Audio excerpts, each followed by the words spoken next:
Statistic, ये pop down menu, इस pop down menu में हमारे पास ये तमाम ऑप्शन मौजूद होते हैं। इनमें से जो भी ऑप्शन हमारे रिक्वायर्ड है according to crime scene, according to जो भी हमें डेटा मिला है, जो भी हमें वहाँ से क्राइम सीन से जो भी हमें चीज़ें मिली हैं, जो हमें डिवाइसेस मिले हैं या जो हमने डेटा कैप्चर करना है, तो यहाँ पे बहुत सारे ऑप्शन मौजूद हैं जो कि हमारी हेल्प कर सकते हैं। For example resolve the address, उस वक्त नेटवर्क का कौन सा एड्रेस था, कौन सा नहीं, प्रोटोकॉल की हायरार्की यानी कि प्रोटोकॉल का structure tree, conversation, and point, packet length, ये तमाम ऑप्शन यहाँ से हमारे पास है। एंड पॉइंट रेंज के हमारे पास A to B जिस नेटवर्क पे था उन तमाम के प्रोटोकॉल्स क्या हैं वो तमाम यहाँ से हम ले सकते हैं। देन पैकेट की लेंथ कितनी थी जो पैकेट हमारे पास शेयर हुए हैं, और सर्विस रिस्पॉन्स टाइम कि कितनी देर में जवाब आया है। फॉर एग्जांपल अगर यहाँ से उन्होंने किया है www.google.com तो कितनी देर में वहाँ से रिस्पॉन्स आया, ये duration with in a second आया है, 1 घंटे बाद आया है। इस तमाम रिस्पॉन्स से हमें ये पता चल जाता है कि वो नेटवर्क से कनेक्टेड है तो नेटवर्क कितना अच्छा चल रहा था, सही तरह सर्विस आ रही थी, नहीं आ रही थी, तमाम इस रिस्पॉन्स टाइम से हमें मालूम हो जाता है। DHCP, boot tree, the net preferences, और ये तमाम जो ऑप्शंस है DNS के, फ्लो ग्राफ के, ये जब हम लोग पैकेट लेते हैं तो पैकेट जो हमारे पास एक्सट्रैक्ट होता है, पैकेट रिकवर होते हैं डेटा के, बिट्स के, तो उन पैकेट्स के अंदर हम ये तमाम ऑप्शन अप्लाई करके अपना रिक्वायर्ड, अपना डिज़ायर्ड डेटा एक्सट्रैक्ट कर सकते हैं। IPv4 का स्टेटिस्टिक भी यहाँ पे आपके पास आ जाता है, IPv6 का भी आ सकता है। फॉर एग्जांपल मैं यहाँ पे अगर प्रोटोकॉल की टाइप करती हूँ तो ये मुझे ये पूरा डेटा दे देता है। देन स्टेटिस्टिक के बाद टेलीफोनी है, इसमें अकॉर्डिंग टू दैट तमाम ऑप्शन है, ठीक है। और VoIP, वॉइस ओवर IP, यानी कि अगर हमारे पास ऑनलाइन कॉल्स हुई हैं या कंप्यूटर के ज़रिए या मोबाइल के ज़रिए कोई कॉल्स हुई हैं, उन कॉल के अंदर किस किस्म का डेटा था, वीडियो कॉल थी या हमारे पास कोई ऐसे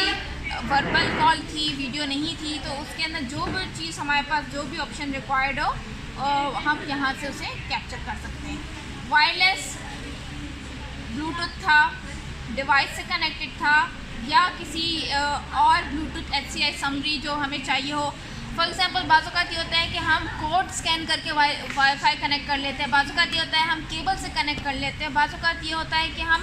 ब्लूटूथ डिवाइस हमारे पास मौजूद होती है, USB मौजूद होती है, हम उससे कनेक्ट कर लेते हैं। So whatever the type it is, whatever the device it is, हम उसके थ्रू ये वायरलेस ऑप्शन में जाके यहाँ से हम ये तमाम ऑप्शन अप्लाई करके हम चेक कर सकते हैं कि कौन सा डेटा कनेक्टेड था, कौन सा नेटवर्क कनेक्टेड था, ठीक है। एट्रीब्यूट्स के क्या थे, डिवाइसेस कौन कौन से, टूल्स, क्रेडेंशियल्स यानी कि जो भी उनकी प्रॉपर्टीज़ थी, जो उनके नाम, किसके नाम का नेटवर्क था, किसके नाम का मोबाइल था, उसका मैक एड्रेस क्या था, USB का IP एड्रेस क्या था, या कौन कौन से क्रेडेंशियल ऐड हैं, तो वो सब यहाँ से आते हैं। मैक एड्रेस, मोबाइल का मैक एड्रेस, की लॉगर, ये तमाम चीज़ें यहाँ। और एट द एंड अगर हमें कोई हेल्प चाहिए सॉफ्टवेयर के लिहाज से तो हम हेल्प में कर लेते हैं। जैसे कंटेंट की हेल्प चाहिए तो F1 कर लेंगे, कोई भी कंटेंट हो आप यहाँ पे जाके सर्च कर सकते हैं, वो आपको यहाँ किसी भी उस पर आप क्लिक करेंगे, who should read the document, acknowledgement, ठीक है, ये तमाम आपको, आप उसके ऊपर क्लिक करेंगे, ये हाइपर लिंक हो जाएगा और आपको तमाम इन्फॉर्मेशन एज इट इज़ दे देगा, जस्ट रीड आउट। और ये हमारे पास उसका वायरशार्ट डाउनलोड करने के एड्रेस मौजूद है, आप उसके ऊपर क्लिक करेंगे, नेटवर्क से कनेक्ट हो जाएगा, और आप वायरशार्ट अगर अपडेट करना चाहें या आप उसको इंस्टॉल करना चाहें किसी और सिस्टम में तो ये लिंक आप वहाँ पे कॉपी करके भेज सकते हैं। देन आफ्टर दैट अगर आपने ये डायरेक्टली देखना है तो डायरेक्टली भी यहाँ से, मैनुअली आपने कुछ पेज वगैरह देते हैं कैप्चर करना है तो यहाँ इन ऑप्शन से आप जाके कैप्चर कर सकते हैं, पढ़ सकते हैं, ठीक है। ये हमारे पास हेल्प का है, विकीपीडिया की हेल्प भी मौजूद है, डाउनलोड्स अगर आपने करने हैं तो डाउनलोड्स भी इसके डायरेक्टली आप जा सकते हो।